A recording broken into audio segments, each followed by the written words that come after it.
En el año 52 a.C., el comandante militar más brillante de la historia tomó una decisión que desafiaba toda lógica. Julio César ordenó a 50.000 soldados romanos que construyeran su propia tumba. Quedarían atrapados entre 80.000 enemigos dentro de una fortaleza y 300.000 más que se acercaban desde el exterior. Piénsenlo un momento. 50.000 romanos se encontraron voluntariamente atrapados entre 380.000 enemigos. Sin ruta de escape, sin posibilidad de retirada, solo muros que construyeron con sus propias manos, sellándose entre dos ejércitos masivos que solo querían ver hasta el último romano muerto. El destino de la civilización occidental pendía de una apuesta imposible. Al final de este video, comprenderán por qué el mayor genio militar de la historia decidió enterrar vivo a todo su ejército y cómo esta estrategia suicida creó el imperio más dominante que el mundo haya visto jamás.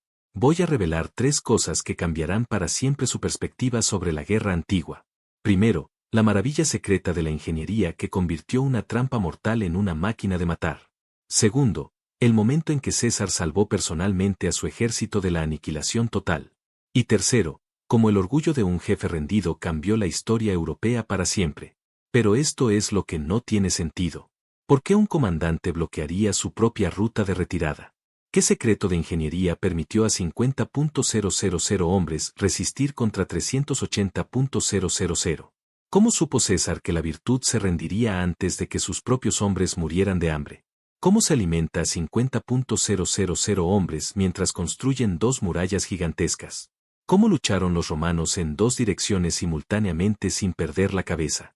¿Y qué venganza personal llevó a César a arriesgarlo todo en esta fortaleza en la cima de una colina en la Galia?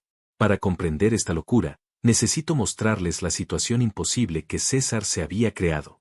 Si les fascinan las historias no contadas de las batallas más decisivas de la historia, denle me gusta y suscríbanse para obtener más contenido bélico épico. Toquen la campana para no perderse ninguna historia de victorias militares imposibles. Ahora, permítanme llevarlos de vuelta a la Galia, donde César estaba a punto de reescribir las reglas de la guerra para siempre. La Galia del 52 AC era un polvorín a punto de estallar. Durante 6 años, Julio César había conquistado tribu tras tribu, cosechando victoria tras victoria. Pero conquistar no significaba controlar, y las tribus de la GIC estaban llegando a su límite. Entra Vingúrico, un nombre que resonaría a lo largo de la historia. No se trataba de un jefe tribal cualquiera. El príncipe Arbero había logrado algo que ningún líder de la GIC había logrado antes. Unió lo imposible. Más de 40 tribus que habían luchado entre sí durante generaciones se unieron de repente bajo una misma bandera. Piensen en ello. Antiguos enemigos dejando de lado sus enemistades para enfrentarse a una amenaza común. La situación de César era más precaria de lo que la mayoría cree. 6 años de conquista no significaban nada si no podía mantenerla. En Roma, sus enemigos políticos rondaban como buitres. En cuanto mostrara debilidad, en cuanto fracasara, lo despojarían del mando. Sin sus legiones, sin sus victorias, César se enfrentaría al exilio o a la muerte. No se trataba solo de gloria. Se trataba de supervivencia. La Confederación GI representó algo sin precedentes. Hablamos de guerreros desde la costa atlántica hasta el Rin, desde el Mediterráneo hasta el Canal de la Mancha. Diferentes idiomas, diferentes dioses, diferentes formas de luchar, todos unidos por una sola cosa, el odio a Roma. Por primera vez en la historia, la Galia habló con una sola voz. Y esa voz clamaba por la sangre romana. Pero aquí es donde el genio de César se vuelve aterrador. Cuando sus exploradores informaron sobre Alicia, cualquier comandante razonable habría buscado otro objetivo. La fortaleza se asentaba en una meseta rodeada de ríos y valles. Las defensas naturales la hacían casi inexpugnable. El terreno elevado brindaba a los defensores todas las ventajas. Atacarla era una locura. Sin embargo, César vio algo que otros pasaron por alto. Virtatorix había convertido a Alicia en su bastión, reuniendo a 80.000 de sus mejores guerreros tras sus murallas. El líder GI se creyó a salvo. Pensó que César jamás se atrevería a atacar semejante posición. Ese exceso de confianza resultaría fatal. La dinámica de poder era fascinante. Los romanos eran los ocupantes, los invasores que trajeron sus leyes y sus águilas para liberar la Galia. Pero también eran los representantes de la civilización del orden contra el caos. Los galos eran luchadores por la libertad que defendían su patria, pero también guerreros que practicaban sacrificios humanos y recolectaban cabezas enemigas como trofeos. César necesitaba esta victoria. No era necesario que lo desearan. Toda su carrera, su vida, su lugar en la historia dependían de quebrar la resistencia de la GIC de una vez por todas. El fracaso significaba regresar a Roma encadenado. El éxito significaba la inmortalidad. Bersing también necesitaba esta victoria. La independencia de su pueblo, su forma de vida, su propia identidad como galos libres pendía de un hilo. Había unido a las tribus mediante la fuerza y el carisma, pero esa unidad era frágil. Una derrota importante y se rompería como un cristal. La geografía de Ayesia se volvería crucial. 2 ríos flanqueaban la meseta. Colinas rodeaban los accesos. Cualquier asalto tendría que escalar empinadas laderas bajo el fuego de proyectiles. La fortaleza en sí era una obra maestra de la ingeniería GIC, con muros que nunca habían sido violados. Pero la geografía es un arma de doble filo. Esas mismas características que hicieron a Ayesia inexpugnable también la convirtieron en una trampa. Una vez dentro, el ejército de Virgin necesitaría suministros. Esos 80.000 guerreros necesitaban comida, agua y forraje para sus caballos. La fortaleza que los protegía también podría convertirse en su prisión. Cuando los exploradores de César avistaron por primera vez las murallas de Alicia, deberían haberse retirado. En cambio, César comandaba 10 legiones de los mejores soldados de Roma. No reclutas ni milicianos. Eran profesionales que llevaban años luchando en la Galia. Cada legión contaba con unos 5.000 hombres, equipados con equipo estandarizado que los convertía en las máquinas de matar más eficientes del mundo antiguo. El gladius, el scutum, el pilum, armas que conquistaron el mundo conocido. Pero aquí está la parte descabellada de la que nadie habla. César también contaba con 10.000 jinetes germánicos. No eran romanos. Eran mercenarios de más allá del Rin, guerreros contra los que Roma había estado luchando apenas unos años antes. Jinetes salvajes que recogían cabelleras y luchaban casi desnudos, ahora cabalgaban junto a legionarios disciplinados. Ese era el tipo de pragmatismo que hacía peligroso a César. Su círculo íntimo parecía un quién es quién de la historia romana. Labio, su segundo al mando, un genio táctico por derecho propio.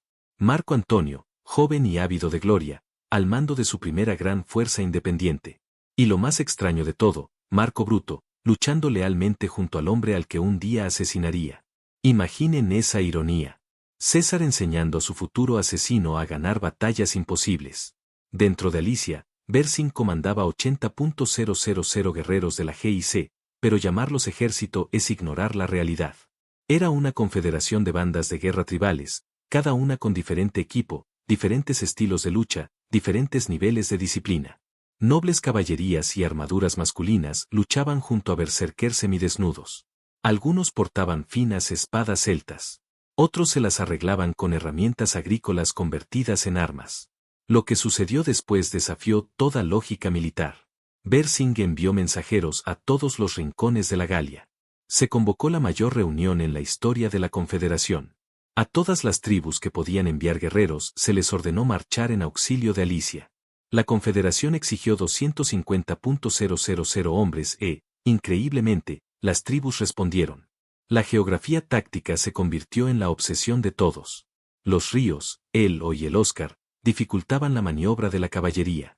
Las colinas, Montis, Montrea, Montpench, creaban zonas de ataque naturales, pero también puntos ciegos.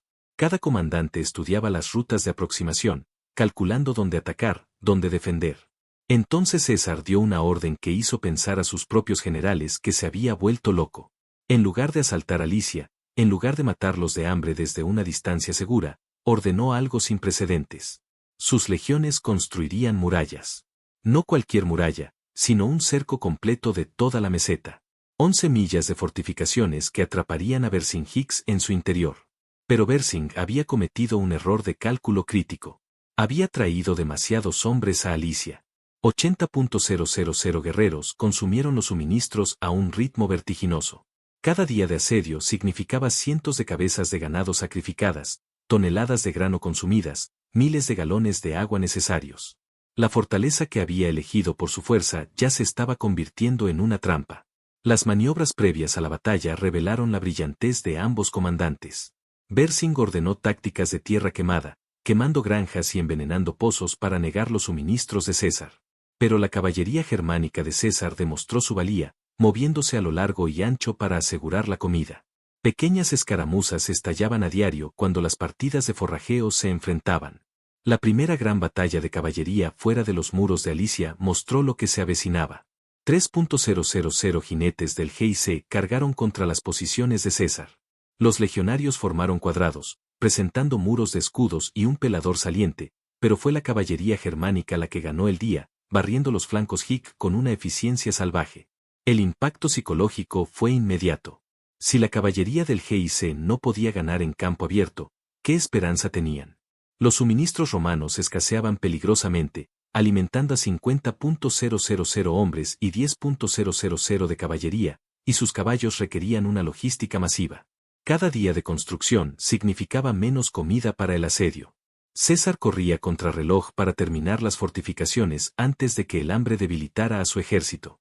La guerra psicológica ya había comenzado. Los galos se alineaban en las murallas de Alicia, gritando insultos y exhibiendo sus números.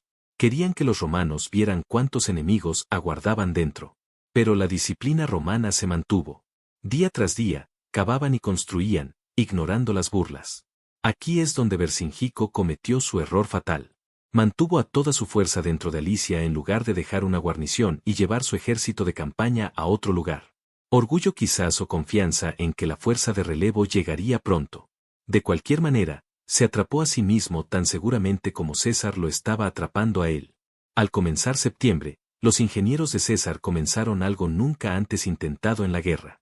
Del día 1 al 3 vieron la eficiencia romana en su máxima expresión. La circunvalación, la muralla interior que rodeaba a Alicia, comenzó a tomar forma a una velocidad aterradora. 11 millas de fortificaciones suena imposible, pero las legiones de César eran tanto equipo de construcción como fuerza de combate. Cada soldado sabía cómo cavar, cómo construir, cómo fortificar. Lo habían hecho cientos de veces en toda la Galia. Pero esto no era solo cavar zanjas mientras estaban seguros en el campamento. Las flechas GIC llovían constantemente. Los guerreros se separaban de las puertas de Alicia, tratando de interrumpir la construcción. Los soldados romanos trabajaban con escudos apoyados contra el fuego de proyectiles, cavando con una mano mientras mantenían las armas cerca con la otra. Imagina intentar construir un muro mientras la gente intenta activamente matarte. Los detalles de ingeniería revelan el genio de César. Esto no era solo una simple empalizada. Los romanos cavaron 2 zanjas, cada una de 15 pies de ancho y profundidad. La zanja interior la inundaron donde fue posible, creando un foso. Tras esto se alzaba la muralla propiamente dicha, de 3,6 metros de altura, rematada con almenas y torres cada 24 metros. Eso equivale aproximadamente a 350 torres a lo largo de toda la circunvalación. Del 4º al 7º día, Virt intentó escapar. No podía dejar que César completara el cerco. Asaltos masivos impactaron las secciones incompletas. 30.000 galos cargaron contra las posiciones romanas, desesperados por abrirse paso antes de que se cerrara la trampa. Pero las legiones resistieron, luchando con una rotación disciplinada mientras la construcción continuaba tras ellas. Fue entonces cuando César recibió información que lo cambió todo. Los exploradores informaron de un movimiento masivo por toda la Galia. El ejército de relevo no llegaba por casualidad. Iba a ser más grande de lo que nadie imaginaba.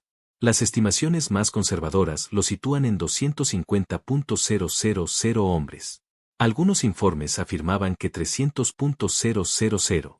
César se enfrentaba a una terrible decisión: abandonar el asedio o cometer una locura. Eligió la locura. César ordenó la construcción de una segunda línea de fortificaciones. La contraventana orientada hacia el exterior. Su ejército construiría otra muralla de 22,5 kilómetros de largo, convirtiendo su posición en una fortaleza dentro de otra fortaleza. Se atraparían entre Alicia y el ejército de relevo. Los detalles de ingeniería de estas fortificaciones rozaban la obsesión más allá de las zanjas y las murallas. César ordenó obstáculos que imposibilitarían la carga. Las lápidas eran troncos con ramas afiladas que se proyectaban hacia afuera a la altura de los ojos. La caballería que cargaba o la infantería que corría se empalarían. Pero César tenía un truco de ingeniería más que convertiría la defensa en matanza. Las lías eran fosas de 90 centímetros de profundidad con estacas afiladas en el fondo ocultas por la maleza. Miles de estas trampas mortales salpicaban los accesos. Delante de todo esparcían espuelas, estímulos, puntas de hierro de 30 centímetros de largo clavadas en el suelo en ángulos como antiguas minas de corderos invisibles hasta que era demasiado tarde. Los días 8 al 14 se convirtieron en una carrera desesperada. El ejército de relevo estaba confirmado, acercándose a las nubes de polvo en el horizonte. Los refugiados informaban de interminables columnas marchando. Los hombres de César trabajaban día y noche. Dormir se convirtió en un lujo. Legionarios exhaustos se desplomaron en sus puestos, fueron reanimados y continuaron cavando. La caballería germánica libró constantes escaramuzas, ganando tiempo. Estos jinetes salvajes se convirtieron en los ojos y oídos de César, a kilómetros de las fortificaciones. Traían noticias inquietantes. El ejército de socorro incluía contingentes de todas las tribus principales de la GIC. Esto no era solo un ejército, era una nación en armas. La escasez de alimentos comenzó a afectar a ambos bandos. Dentro de Alicia, Vercingetorix redujo las raciones de sus hombres. Afuera, los suministros de César menguaban a diario. Las matemáticas eran brutales. 50.000 romanos más 10.000 jinetes significaban 60.000 bocas que alimentar. Incluso con la búsqueda de alimento germánica, la hambruna se cernía sobre ellos. Entonces sucedió algo que nadie esperaba. Los propios hombres de César comenzaron a dudar. Los centuriones reportaron murmullos en las filas. Los soldados entendían el coraje, entendían la lucha contra todo pronóstico, pero se encerraban voluntariamente, construían su propia prisión. Algunos se preguntaban si su comandante finalmente había ido demasiado lejos. César respondió con su habitual brillantez. Recorrió personalmente las fortificaciones, hablando con los equipos de trabajo, elogiando sus esfuerzos y explicando su visión. No nos estamos poniendo en una trampa. Les dijo, estamos creando un campo de batalla donde la disciplina romana aniquilará el coraje de los soldados. Los murmullos cesaron. Los primeros ataques a la muralla exterior se produjeron el día 12. Elementos avanzados del ejército de relevo, probablemente exploradores que probaban las defensas, atacaron la contraventana. Solo eran ataques de prueba, pero revelaron el desafío que se avecinaba. Los romanos tendrían que luchar en dos direcciones simultáneamente, algo que ningún ejército había intentado jamás a esta escala. Los testimonios de soldados de este periodo, conservados en relatos posteriores, hablan de un miedo profundo mezclado con un extraño orgullo. Estaban intentando lo imposible, construir algo que sería estudiado durante siglos. Supuestamente, un legionario dijo, o construimos nuestro monumento o nuestra tumba. De cualquier manera, nos recordarán. Lo que los romanos hicieron a continuación fue pura y brillantemente calculado. Preposicionaron reservas entre las murallas, crearon protocolos de respuesta rápida y establecieron sistemas de señales con banderas y cuernos. Cada contingencia estaba planeada. Cuando estallara la tormenta, cada hombre sabría cuál era su papel. El 20 de septiembre, cuando las nubes de polvo del ejército de relevo aparecieron en el horizonte, cada romano supo que acababa de construir su propia tumba. El amanecer del primer día reveló la magnitud de la apuesta de César. El ejército de relevo se extendía por el horizonte como un océano oscuro. 250.000 galos. Algunos informes afirmaban que 300.000 estaban organizados en contingentes tribales. Los romanos eran ahora superados en números 7-1, atrapados entre la espada y la pared. Comas de los Atrobates lideró el primer asalto a las murallas exteriores. 40.000 guerreros cargaron contra la sección occidental, profiriendo gritos de guerra que resonaban en las colinas. Dentro de Alicia, Vercingetorix coordinó su ataque, enviando a sus hombres contra las fortificaciones interiores. Por primera vez en la historia, un ejército libró un asedio en dos direcciones simultáneamente. La respuesta romana demostró por qué conquistaron el mundo. Centurias preposicionadas se colocaron en su lugar con precisión mecánica. La lucha en las torres comenzó de inmediato. Galos con escaleras y garfios intentaban escalar muros mientras los romanos apuñalaban con peladores. Pero las defensas preparadas demostraron su valía. Los necrófagos cargando golpeaban los nenúfares ocultos. Los hombres gritaban mientras estacas afiladas les atravesaban los pies. Los estímulos se cobraron cientos más. Picos de hierro desgarrando sandalias y carne. Pero aquí es donde la locura de César se volvió genial. Las lápidas, esos troncos afilados, canalizaban las fuerzas atacantes hacia zonas de muerte. Los necrófagos no podían cargar en línea recta. Tenían que zigzaguear entre los obstáculos. Esto les dio a los escorpiones de la artillería romana y a las balistas objetivos claros. Imagina intentar esquivar flechas gigantes mientras navegas por un laberinto de trampas mortales. La sobrecarga sensorial fue total. Los gritos venían de ambas direcciones. Los guerreros de Vercingix golpeando los muros interiores, el ejército de relevo asaltando las fortificaciones exteriores. Las flechas caían como una lluvia mortal, tan espesa que los soldados dijeron que el cielo se oscureció. El choque del hierro contra la madera, del gladius contra el escudo, creó un estruendo constante que ensordeció a los hombres durante días. Al mediodía, la sección noroeste estaba en crisis. Verasalis, el comandante arbero y primo del versado de Tox, había identificado un punto débil donde las fortificaciones cruzaban terreno difícil. Lideró a 60.000 guerreros escogidos contra esta única sección. Los romanos allí, 2 legiones, aproximadamente 10.000 hombres, se enfrentaban a una proporción de 6-1. César observaba desde su puesto de mando, con su capa púrpura visible para todos. Tenía que tomar una decisión imposible, reforzar el noroeste y arriesgarse a que otras secciones se derrumbaran, o confiar en que sus hombres resistieran ante una fuerza abrumadora. Este fue el momento en que César se labró su leyenda. Envió solo 6.000 refuerzos, lo suficientes para estabilizar, no lo suficientes para debilitar otros sectores. La lucha alcanzó una intensidad inhumana. Los romanos lucharon por turnos, centurias de refuerzo rotando mientras los hombres exhaustos retrocedían a trompicones, pero las tropas de refuerzo eran limitadas. Al caer la tarde, algunas centurias habían rotado 3 veces. Los hombres lucharon a pesar de las heridas que normalmente los habrían dejado fuera de combate. No había a dónde retirarse. Un shock estadístico.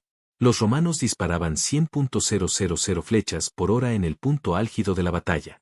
Todos los arqueros tenían fardos preposicionados. Los honderos añadieron sus balas de plomo a la tormenta. El campo de batalla entre obstáculos y murallas se llenó de cadáveres. Los galos heridos no podían retirarse por la presión de hombres que los seguían. Morían donde caían. La noche no traía alivio.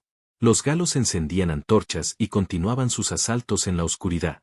Los romanos luchaban por el tacto y el oído, apuñalando a las siluetas que surgían de la negrura. La confusión era total, amigos y enemigos se mezclaban en la oscuridad. Los hombres mataban a sus propios camaradas por error. Los oficiales perdían el control de sus unidades. Solo las murallas mantenían el orden. Entonces, la física misma pareció favorecer a los romanos. Los nenúfares, invisibles en la oscuridad, se cobraron miles de vidas. Los galos con antorchas eran blancos perfectos para los proyectiles romanos. Los estímulos, esas púas de hierro, eran imposibles de detectar de noche.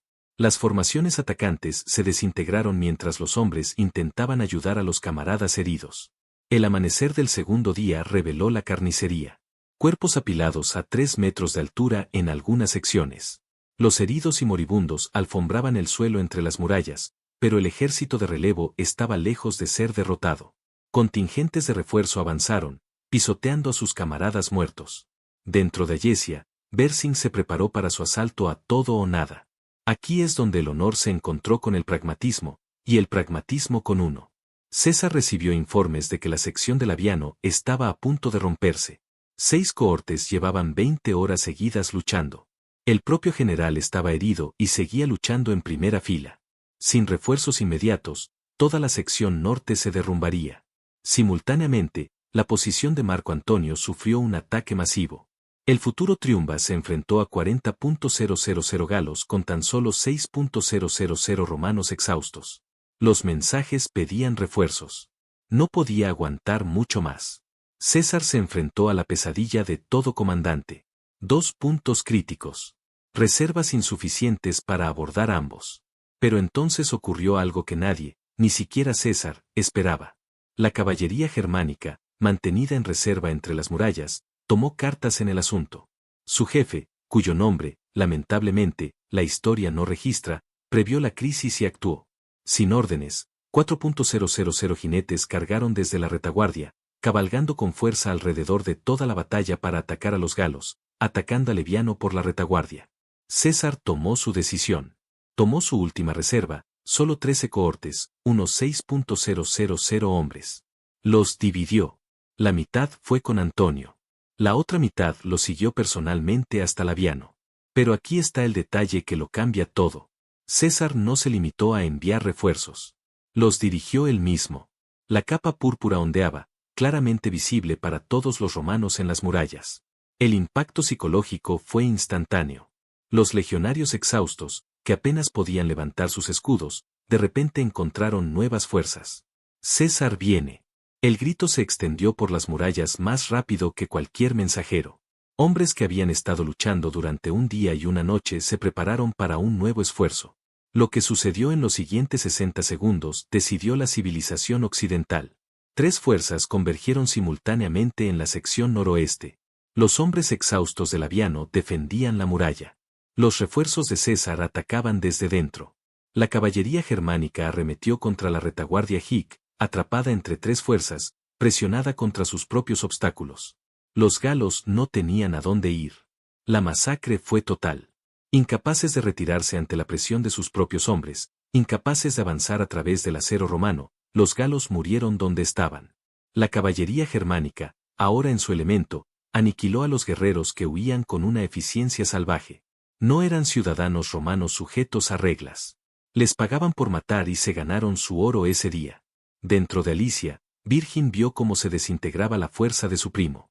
Había lanzado su propio asalto, enviando a todos los guerreros disponibles contra las murallas interiores.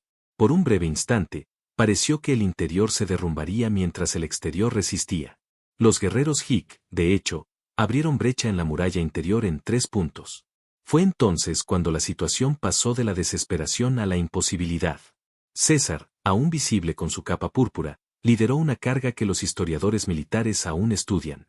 Dejando a sus subordinados a cargo de la batalla exterior, corrió hacia la muralla interior. La visión de su comandante, dirigiendo personalmente los refuerzos, cambió el rumbo. Los romanos, que habían estado retrocediendo, de repente se mantuvieron firmes. Pero los galos tenían una ventaja. César no pudo contrarrestar la desesperación. Sabían que esta era su última oportunidad. Los guerreros se lanzaron sobre las lanzas romanas para abrir brechas para sus camaradas. La noble caballería d'Asmunto, prefiriendo morir a piantas caui. La lucha alcanzó un punto álgido de violencia que los supervivientes apenas pudieron describir. Entonces llegó el momento que los atormentaría para siempre. La fuerza principal del ejército de relevo, al ver fracasar el ataque del noroeste, al ver a miles de sus mejores guerreros atrapados y muriendo, se derrumbó. No fue una retirada gradual, ni una retirada combativa. Simplemente dieron media vuelta y huyeron. 200.000 hombres huyendo del campo de batalla, abandonando a sus camaradas atrapados dentro de Allesia, lejos de las murallas. Bersing lo vio suceder. El ejército de relevo que había convocado. La fuerza que se suponía debía salvar la Galia, huyendo. Su asalto a las murallas interiores flaqueó al correrse la voz. Los guerreros que habían estado dispuestos a morir se desanimaron repentinamente. El mayor ejército que la Galia jamás había reunido se desvanecía como la niebla matutina. César aprovechó el momento. La caballería germánica de refresco persiguió a los galos que huían durante kilómetros, aniquilando a los rezagados. La infantería romana se dispersó entre las fortificaciones, aumentando la masacre. Lo que comenzó como una batalla se convirtió en una ruta, luego en una masacre. La matanza continuó hasta que el agotamiento, no la piedad, la detuvo. Al ponerse el sol del segundo día, 50.000 romanos habían hecho lo imposible. Pero lo que sucedió después resonaría en la historia. El amanecer del tercer día trajo un silencio inquietante. No hubo gritos de guerra, ni preparativos para el asalto. Desde la torre más alta de Alicia, apareció una bandera blanca. Tras presenciar el abandono del ejército de socorro, tras perder a miles de sus mejores guerreros, Vercingix había convocado su último consejo. Los jefes jicos se enfrentaban a una amarga decisión: seguir luchando y enfrentarse a la inanición o rendirse y esperar un acuerdo. Algunos abogaban por luchar hasta la muerte. Otros, más pragmáticos, señalaron que sus familias también estaban atrapadas en Alicia. El debate se prolongó toda la noche, pero el propio Bersing lo puso fin con su característica nobleza. Uní la Galia para luchar por la libertad. Se dice que dijo: no dejaré que muera por mi orgullo. Se rendiría personalmente, asumiendo toda la responsabilidad, con la esperanza de que César perdonara a los demás. Fue la decisión de un verdadero líder que se sacrificaba por su pueblo. Las estadísticas cuentan su propia historia brutal. En solo 2 días de combate, 40.000 galos yacían muertos entre las murallas. Miles más murieron en la persecución. Las bajas romanas, aunque graves, fueron notablemente escasas para una batalla así: 12.000 heridos, 5.000 muertos. Solo los nenúfares habían matado a más enemigos que muchas batallas enteras. La ceremonia de rendición se volvió legendaria. Virgin lució su mejor armadura, sus mejores armas, su caballo más condecorado. Salió solo de las puertas de Alicia, acercándose al puesto de mando de César. A la vista de ambos ejércitos, rodeó la silla de César una vez, en un último momento de orgullo hic. Luego desmontó y puso sus armas a los pies del romano. César, siempre el showman, permaneció sentado todo el tiempo. El simbolismo fue deliberado y, aplastante, el mayor guerrero de la GIC se sometió a un romano sentado. El hombre que había unido a 40 tribus, arrodillado ante el representante del orden romano. En ese momento, la Galia independiente murió para siempre. Las consecuencias prácticas comenzaron de inmediato. 80.000 guerreros salieron de Alicia, dejando sus armas en enormes pilas. Los intendentes romanos lo catalogaron todo: espadas, lanzas, escudos, armaduras. La logística para desarmar a tantos tomó 3 días completos. Los guerreros de cada tribu fueron separados, contados y procesados como ganado. Este es el detalle que cambia la perspectiva de toda la batalla. El trato de César a los prisioneros dependía completamente de la política. Los guerreros Ayedbi y Arberi de las tribus que Roma necesitaba como aliados fueron liberados para regresar a casa. Pero otros 40.000 no tuvieron tanta suerte. Fueron distribuidos entre las legiones de César como esclavos. Pago por años de ardua campaña. Las cartas que César envió a Roma lo pintaron como el salvador de la civilización. La Galia fue pacificada. La amenaza bárbara terminó. Los valores romanos. Triumphant. Falsla. Falsi. Por supuesto, no mencionó que él mismo había creado la crisis al invadir la Galia. La victoria tiene la capacidad de reescribir la historia. Las celebraciones de los soldados mezclaban un alivio exhausto con una satisfacción sombría. El vino corría a raudales. César se aseguró de que los hombres que habían luchado durante 2 días seguidos apenas pudieran mantenerse despiertos para disfrutar de su victoria. Habían hecho lo imposible, y lo sabían. Los veteranos aburrirían a sus nietos con historias de Alicia durante décadas. Pero el precio de la victoria perseguiría a César para siempre. La maravilla de la ingeniería de Alicia se convirtió en un modelo para la guerra de asedio romana, estudiada y replicada durante siglos. Pero también representaba algo más siniestro. En el momento en que murió la Galia celta, la independencia de toda una civilización terminó entre esos muros. Entre los cautivos, Vercingetorix recibió un trato especial. César no podía simplemente ejecutar a un prisionero tan valioso. El líder de la GIC se mantendría con vida, encarcelado pero bien tratado, reservado para el eventual triunfo de César en Roma. Durante 6 años, Vercingetorix permanecería bajo custodia romana. Un trofeo viviente. De la mayor victoria de César. Las implicaciones políticas se extendieron de inmediato. En Roma, los enemigos de César fueron silenciados. ¿Cómo podían criticar a un general que derrotó a 300.000 enemigos con 50.000 hombres? El Senado votó por las celebraciones de Acción de Gracias. El mando de César en la Galia estaba asegurado. Más importante aún, su reputación se había vuelto invencible. Pero también había duras realidades. Otros líderes de la resistencia de la GIC no fueron tan afortunados como Vercingetorix. Crucifixiones masivas se alineaban en los caminos. El mensaje de César a cualquiera que pensara en una futura rebelión. Los romanos podían ser misericordiosos con quienes se sometían, despiadados con quienes resistían. Ayesia enseñó ambas lecciones a la perfección.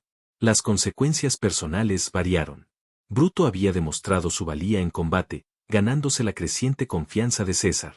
Irónicamente, dados los acontecimientos futuros, Marco Antonio emergió como un comandante a tener en cuenta, y su desesperada defensa se volvió legendaria. Laveno confirmó su reputación como el subordinado más confiable de César.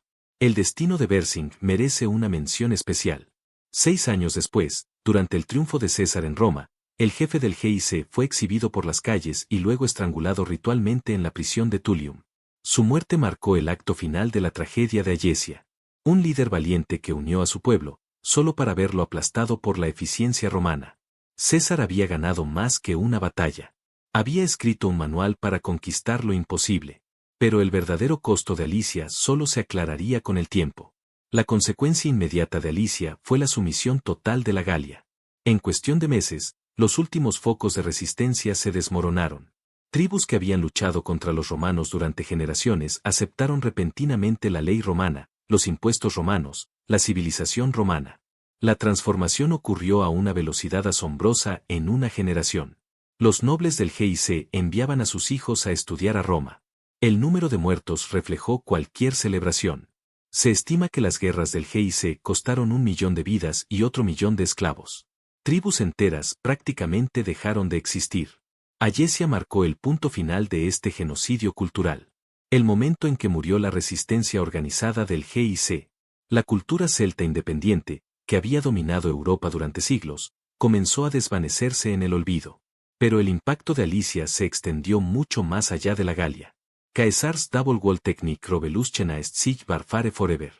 Military engineers studied his fortifications for centuries. Napoleon himself visited Alicia's site trying to understand Caesar's genius.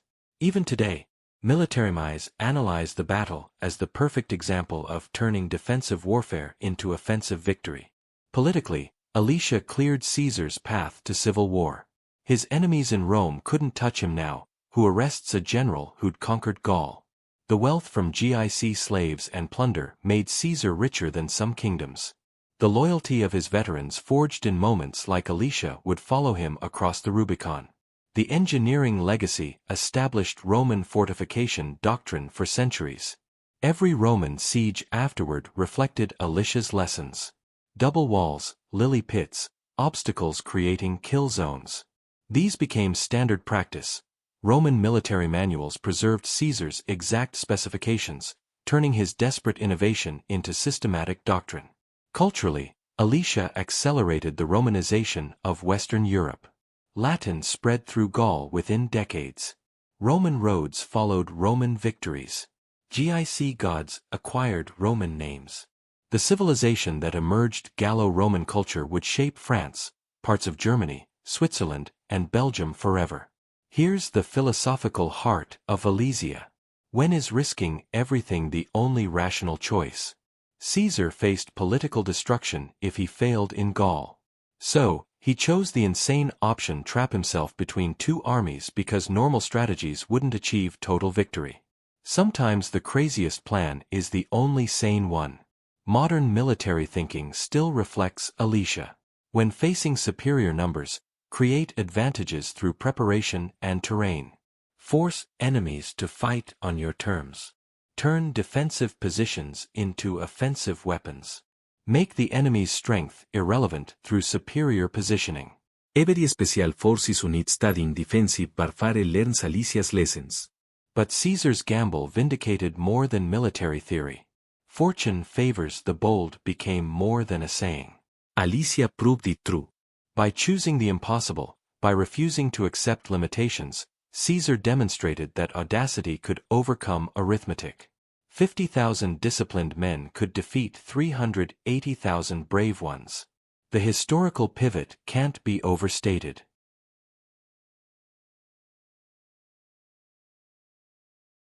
Without Ayesia, no secure Roman Gaul. Without Roman Gaul, no buffer against Germanic tribes. Without that buffer, Rome falls centuries earlier. No Romans tebile timeans, no preservation of classical knowledge through the dark ages.